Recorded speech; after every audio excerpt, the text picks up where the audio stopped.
Taste the Daily.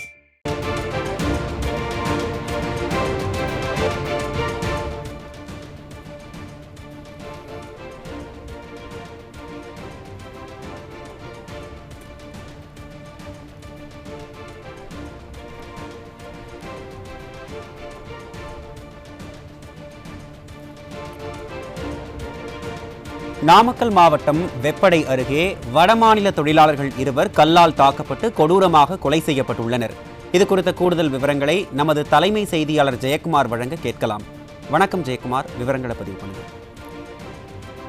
வணக்கம் அருண். நாமக்கல் மாவட்டம் வெப்படை அருகே தனியார் பணிபுரியக்கூடிய வட மாநிலத்தைச் சேர்ந்த 2 பேர் கல்லால் தாக்கி கொடூரமான முறையில் கொலை செய்யப்பட்டிருக்கக்கூடிய சம்பவம் மிகப்பெரிய அளவில் அதிர்வலைகளை ஏற்படுத்தி இருக்கிறது.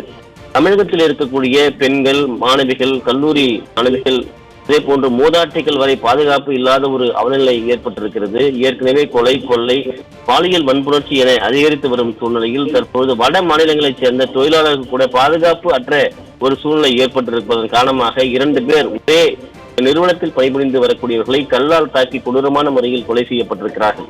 நாமக்கல் மாவட்டம் குமாரபாளையம் அருகே இருக்கக்கூடிய வெப்படை மற்றும் அதனை சுற்றுப்புற பகுதிகளில் 30க்கும் மேற்பட்ட நூற்பாலைகள் இயங்கி வருகின்றன. இதில் ஏராளமான வட மாநிலங்களாக இருக்கக்கூடிய குஜராத், பீகார், ஒரிசா, உத்தரப்பிரதேச மற்றும் சத்தீஸ்கர் உள்ளிட்ட மாநிலங்களைச் சேர்ந்த தொழிலாளர்கள் ஆயிரக்கணக்கானோர் பணிபுரிந்து வருகின்றார்கள்.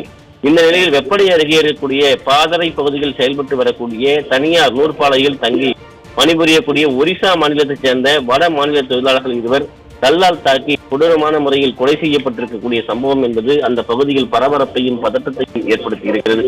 இது குறித்து வெப்படை போலீசாருக்கு தகவல் தெரிவிக்கப்பட்டு சம்பவ இடத்துக்கு சென்ற அவர் இருந்து கொலை செய்யப்பட்டு இறந்து கிடந்த 2 சடலங்களை மீட்டு நாமக்கல் அரசு மருத்துவமனைக்கு பிரேத பரிசோதனைக்காக அனுப்பி வைத்திருக்கிறார்கள்.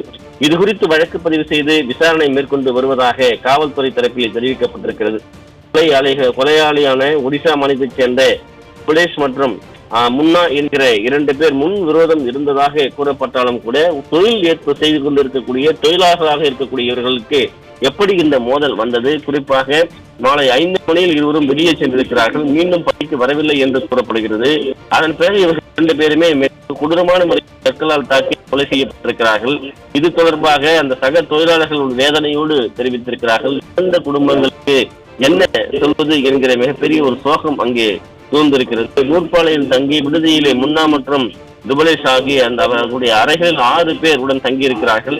இவர்கள் யார் இந்த கொலை சம்பவங்களில் ஈடுபட்டிருக்கிறார்கள், இவர்களுக்கு என்ன காரணமாக இந்த கொலை செய்யக்கூடிய அளவிற்கு இவருக்கு மோதலை ஏற்படுத்துகிற முழுமையான விசாரணையை நடத்தி மாநில தொழிலாளர்களுடைய பாதுகாப்பை அந்த சம்பந்தப்பட்ட நிறுவன உரிமையாளர்களோடு பேச்சுவார்த்தை நடத்தி அவர்களுக்கான இழப்பீடை இந்த அரசு வழங்க வேண்டும் என்று உயிரிழந்த குடும்பத்தைச் சேர்ந்தவர்கள் வலியுறுத்தி இருக்கிறார்கள். தமிழகத்தில் இருக்கக்கூடிய மக்களுக்கு தான் பாதுகாப்பு இல்லை என்றாலும் கூட தொழில் காரணமாக வெளி மாநிலங்களிலிருந்து வந்து தங்கி தொழில் புரியக்கூடிய தொழிலாளருக்கு கூட பாதுகாப்பு இல்லாத ஒரு சூழ்நிலை ஏற்பட்டிருப்பதாக இறந்த உறவினர் அவருடைய குடும்பத்தினர் வேதனை தெரிவித்திருப்பது குறிப்பிடத்தக்கது. விவரங்களை வழங்கியமைக்கு நன்றி ஜெயக்குமார்.